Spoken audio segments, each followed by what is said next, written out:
Dear auditorium, my name is Kusmitsch and I am the CEO and co-founder of Mindset Technologies. From my background, I'm a neuroscientist and I worked for more than 20 years in international consulting companies. But I'm going back to neuroscience, and I do this with the company Mindset Technologies that is dedicated on bringing better performance in different verticals, different businesses, and especially in sports and esports. What we do is, or let me put it like this, what we want to make something like a pulse watch for the brain. And this something like means a pulse watch that shows the pulse of your brain, that shows how you work, how attentive you are, how selective your attention is, because that gives us an idea of how fast you will be in acting and reacting in given game situations in esports. We empower peak performance in esports with this pulse watch for the brain, and we combine machine vision, neuroscience, and deep learning algorithms in order to do this. Currently, we work together with partners in esports like the Home of Esports in Switzerland or the Esports Player Foundation. We have a team in Denmark, Burst Esport. They are the championships in simulation driving. E-sailing, another Danish company, and we work with different hardware. But what I'm going to show you today is a little bit more than the business side. It's the technology side of what we expect will change the life of many esports athletes, especially the really good one, the top athletes, a great deal. Where do we start actually? We start at the meat machine, as you call it. This is the organ that I have studied for entirely 7 years and where I did research on for more than 5 years while I was at the university in Vienna and San Diego. And it is actually our brain is wonderful because it consists of an enormous mass of neurons. It consists actually, some say 100 billion neurons. I would say I have read newer studies where they say it's 86 billion neurons in our brain. But the main important thing here is they are orchestrated by attention. Everything that happens in the brain, I mean most of the brain actually, and that's important too, has to do with the body. It's just regulating the body temperature, the breathing, eating behavior, sexuality, everything is somewhere in the brain. And you can also see if something in the brain is not working, you will have a word that means visible disorders. But to keep our attention on attention, what's important about all this energy and all the function you have in the brain is they are concentrated. You are able to go through life because you are able to focus on something. You are not distracted by everything. If you want to do something special, you can do something special. You can walk instead of looking around what's happening right and left of you and falling over the first or falling into the first pit and tripping into the first car passing your road. And this is a function of attention. And the attention is, especially in esports, for musicians, for everyone, where motoric action, fast reaction, concentration, focus on tiny details is important. Attention is the key factor. And what I always say is, if you have 86 billion neurons that are not orchestrated by attention, they create a lot of noise. But if you use them the right way, if you can concentrate, if you can focus, you can imagine how 86 billion fans cheer for your success. This is exactly what happens when you use the right tools in the right sports. Well, of course, you need the right people for that as well, but I come to this. Where are we working? We are working with sports tech applications. The applications you see here, they are currently in development, but they are very far. If we look, for instance, at the goalkeeper training, we look where the goalkeeper does look. So this is a soccer training part. We use a specialized hardware here.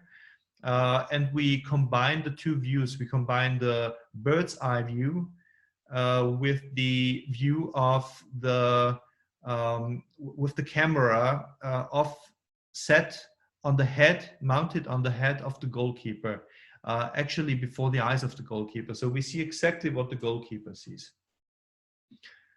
Real-time competition dashboards is something that we will develop pretty soon in the area of esports. But where we are currently, we are in the area of talent search, because we are using this visual input from the eyes and the gameplay, analyzing it via artificial intelligence. And we are producing a fitness report that helps actually for two purposes. One purpose is for talent search, to say, this is a very talented person, especially for this kind of esports. And another way would go to fitness report to say, okay, I see that you are, and we do this together with trainers, for instance, at the home of esports, at the premises there in Switzerland.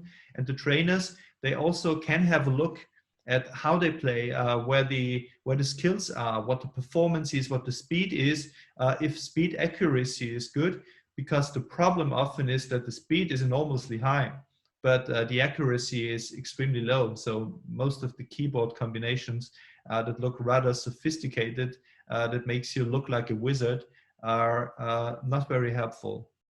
So what we do is we work in sports tech with the means of artificial intelligence analysis with machine learning, and also own made tools for recognition of attention, because attention here is the most critical resource. And if you go to something else like, and I said the pulse watch for the brain, if you go to the heart rate, you can easily imagine that the way how your heart works is essential, enormously essential, and I cannot superlative it enough for the performance of an athlete, a physical athlete. If you want to win the Tour de France, you have to have a very strong heart. And everything that shows the changes in your heart is very indicative of your state of mind and your physical state. And this is exactly where I want to lead you through, but also in combination with the impact that technology has on culture. Because esports is very much like every sport, like any sport. It has to make a development. It's making a development. It's a very young sport. If you think of football, probably 200 years old, actually kicking around balls much older. The same with biking, 100 years old. Tour de France, 1911, so it's pretty old. Esports is not that old. There is definitely a development that will go towards the one or the other direction. And the thing is, all of you in the auditory, you might have a chance to influence this, how it works. And I'll show you in the lecture a couple of points that I deem to be very important to get the right direction. And first of all, to get the best also from the other worlds of sport in order to integrate it in this gaming culture. And especially in Korea, I know you have a really rich gaming culture. You also like a lot baseball and football, so this is why probably I came to the idea with the next slide here. So the lecture key points for me will be the nature, strange as it seems, the nature of sports culture and how tools shape the culture, and performance boosting tech in esports, how mental training shapes performance. Let's start with the nature of sports culture. And that sounds pretty strange because nature and culture are two different things. But I come from the biological side. You know, when you're a brain scientist, you look at the meat machine and then you look at the meat machine interacts with everything else. You look at the brain, the meat machine. We know that a lot of what people do is nature. You can have a natural talent for something. If you have extremely high nerve conduction velocity, that's the speed that the signals cross your nerves, you might be, together with the functions of your brain, extremely fast in doing something. Like, for instance, playing piano. You could be one of the most supreme piano players when you have the property of playing extremely fast, for instance, well coordinated.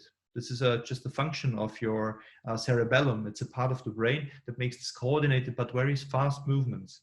The same is true, of course, for esports. It's same. It's pretty much also the same demand in terms of speed. But one thing is interesting here when we talk about nature. When you think Arthur Rubinstein, one of the biggest pianists worldwide, he used to play with 92, still pretty fast actually. So he didn't go to pension, he didn't retire. He played, and he did not have a loss in agility of his fingers. That's very interesting to know, because just imagine if you're a pianist, you also have a lot of stress there.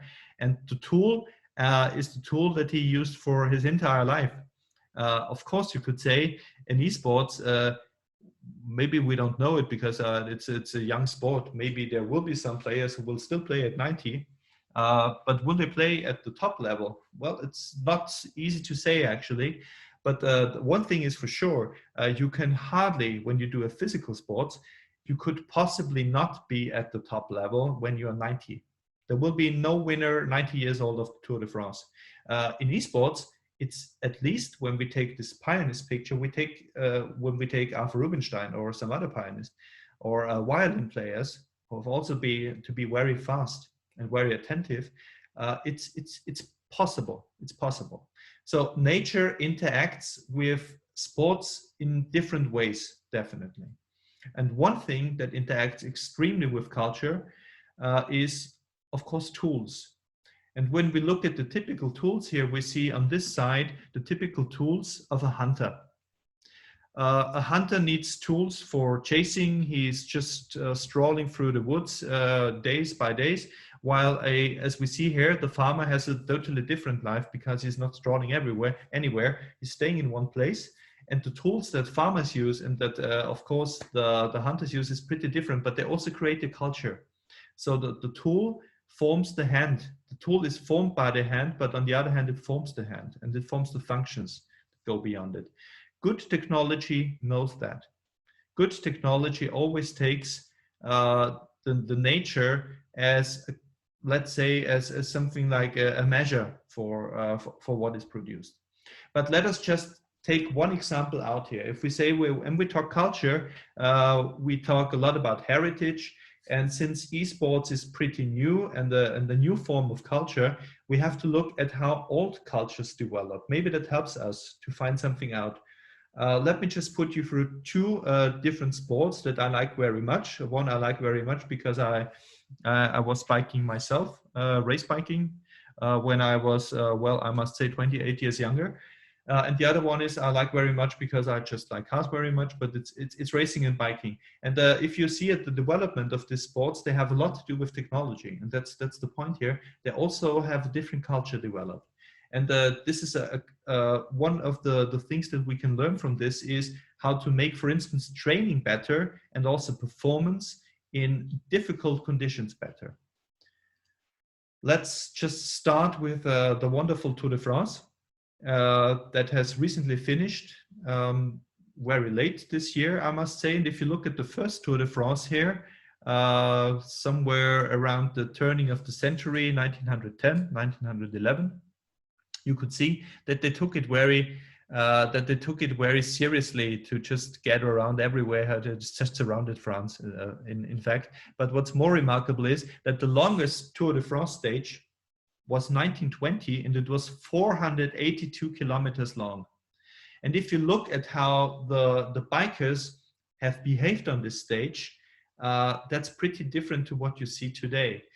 Just look at them here. Look at this guy here. I mean, they were drinking alcohol as well, because driving 19 hours is a long time. You need something, if it's not coca leaves like the Indians had, you need something else. And so they used nicotine.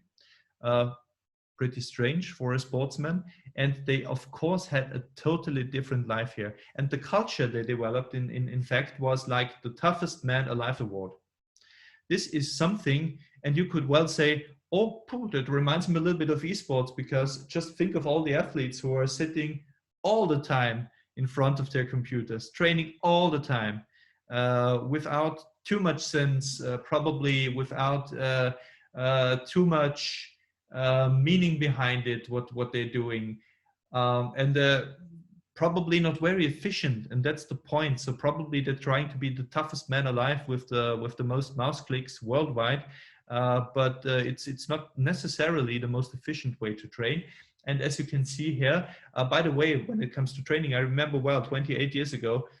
First of all, it was the time when I bought my first pulse watch that revolutionized training, because you could all of a sudden see how your heart works under conditions. You could record it and you could analyze it. So analyzing performance to the performance producing machine, the body, was possible all of a sudden. And that is something that's very interesting and that shaped biking until now, because now you have a lot of training information. You have, for instance, here, this is just one evaluation here. You see that the machines, of course, changed. The athlete doesn't smoke anymore. He's absolutely aerodynamic. That's the one thing. The other thing is also that the culture has changed to the fact that it's not the toughest man alive award anymore, because they are driving 218 kilometers. One must know that after the 400 plus kilometers, they had 1 day off. So this is not the case today. So they're driving all the time, but the culture is different. The whole culture of the event is different. And what it is today is it's a sophistication wins. If you have the best bike, if you have the best aerodynamic position, if you have the best vitals for the case, together with the right motor, so to say, then you have a really good chance to win. And this is what happens. And this has one interesting effect. I remember 28 years ago, we had 3 talents. It's a little bit like in tennis. I don't know how much in Korea you really like tennis, but in tennis you have Djokovic, Nadal, and Federer, who are dominating for many, many years. This is a sign of extreme talent. You had the same situation in sports, in biking. And the thing is, you don't have it anymore. It's not like this anymore. You have a couple of people who can win a stage, who can even win a whole race. And this comes with different training methods that put the training method a little bit more with the talent, or you can just leverage the talent much better. The same it is actually with motorsports. They didn't give a damn on safety. So safety was not an issue there. It was the last man standing. They were the heroes. And if you look at it today, they even have a complete measurement of everything. And you could see here, for instance, the heartbeat of this driver here. So it's 176. That's a lot. That's a typical adrenaline. But you can imagine that at this speed, it makes totally sense. You have a lot of data here. So again, in this area, sophistication wins. So if we take the 2 sports here that have made a serious development in this direction, we can go to esports, and we see that, for instance, measuring the heart rate is something that's pretty interesting for companies like Garmin. This is an esports edition here, and I'm not making an advertisement for Garmin here, because when I say the pulse watch for the brain, I mean something pretty different. I'll come to this soon. But what's interesting is that big companies get interested because they see it as a way, not only showing off and saying, look at this esports athlete, he has a much higher pulse rate and he will suck so much compared to this one. It's rather that you can use this information to improve the performance, to train differently, to have something like a training culture that goes beyond just playing over time. You know, oh, I've played 10 hours. Well, that's not the point. It's about playing smarter. And this is what is enabled by technology, by the right gadgets. And that is creating a culture. Why is that so? Technical support. Is it technical support, or is it rather a game changer? I would say the latter. It's a game changer. If you start with the technology, you will see that it does something. And the performance definitely changes with training, with the type of training, not only with the length of training, most of the time with the type of training. Development of training changes with the nature and specificity of training plans. You need to have good training plans too, something that is coming more and more into the minds of the coaches in esports, definitely. So it's not like if they have talents, they say just play 2 hours a day. It's like, just imagine you would be a super talent in swimming. When you're swimming, you have to go to the gym. You have to go. You have to train with weights. You have to run. You have to do gymnastic. You have to do different things. If you're only swimming, you will never be really good. And that's exactly a different culture, because the one is the I'll do it for 12 hours and I will be the best. That's the last man standing attitude. And then you have the smart one. And the smart ones, they say that training plans manage training. And the thing is, you can't manage anything that you can't measure. That means you need to measure something. You need to measure the heart rate, for instance. And what's more interesting for me, and I said in the very beginning, you have to measure also how your brain works, attention. And it's not like I'm pushing electrodes somewhere here. It must be more subtle. Otherwise, it's not taken up by the market. The valid measurement, however, is the key to optimization, efficiency, and effectiveness. And this will create a culture. And when we look at how cultures work, what do cultures consist of? First of all, you need to have peers. You need to see someone who has, as you see it, the same culture. You need to have something like a holy ground here. You see this as well in esports. The holy ground, the battlegrounds here. You need heroes, definitely. I mean, culture lives from heroes. It's I have the impression that our culture less and less likes heroes, but it's deeply rooted in us that we have heroes, and we need winners. And those winners here in esports, they show the same behavior like they would show in Formula One, because this is typically human to just its nature. It's nature that you just raise your hands and say, well, I'm the best. And if you have something and can hold it in your hands, it's much better even. So those are the things that you have in esports now, and you will have it then. You will need something like a battleground, and you need the peers, and you will also need tools, because tools shape the culture as well. And there are many tools here. There are tech tools, and I know I don't know the market for all the keyboards and mouses and monitors and seats and whatever it is, but I'm pretty much interested in the market of boosting the performance. And of course, there have been some interesting developments lately, also not only by Garmin, but also from the Swedish company Tobii, in looking into the eyes. We have a little different approach here for boosting performance in esports, and let technology interact with the culture of training smart. We use actually the functions of the eye. We can look into the eye with cameras, because from the eye we can see a lot. We can see, for instance, if someone, what do people see actually? Do they, for instance, see that there's a goal? What about the visual integration? Do they notice what's going on? What about the decision making? Do they see something is going on here? I have to act on this. And then there are some things that we can't see. They are hidden, but they are the basis of everything that's here. And the thing is, what we do, and I'll show you in the next slide how we do it. We find out how people work. That's the easiest thing. It's the question of what is the arousal in a given performance situation.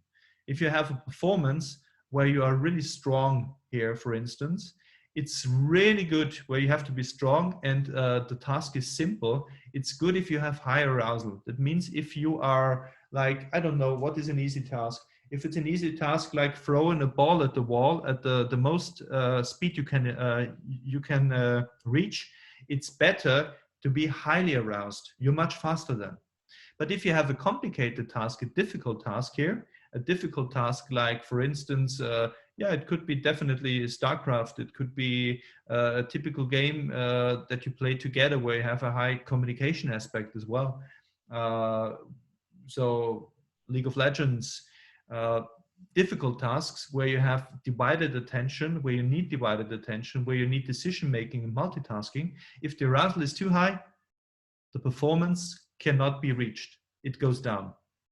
And so what we do is with different means, and I show you two means that work very well, with different methods that look into the eyes. We make a model with the help of machine learning, and we find out with those augmented reality glasses, for instance, I'll show you a picture afterwards of a typical scene, how the state of the player is. With VR, if it's VR connected, this, by the way, is one of our partners' tools as well. It's 8K resolution, 5K to 8K, so it's a pretty fancy tool. Not very much used in gaming, but we can use it for some experiments. And we use it because the eyes are part of the brain. The input coming through the eyes changes mental, cognitive, somatic brain functions, and also eye movements are altered by brain changes. So we look at the eye movements and we know how the person is ticking at the given moment, and then we can give a feedback. Also, with those glasses here, we can make something like a talent check. For instance, we can look here at the typical gaze pattern of people who are really good professional in esports and people who are not really good in esports, like the newbies here. You see one huge difference here. The professional is very much concentrated on the center because it's always standing in the right place. While, this is, by the way, this is Counter-Strike.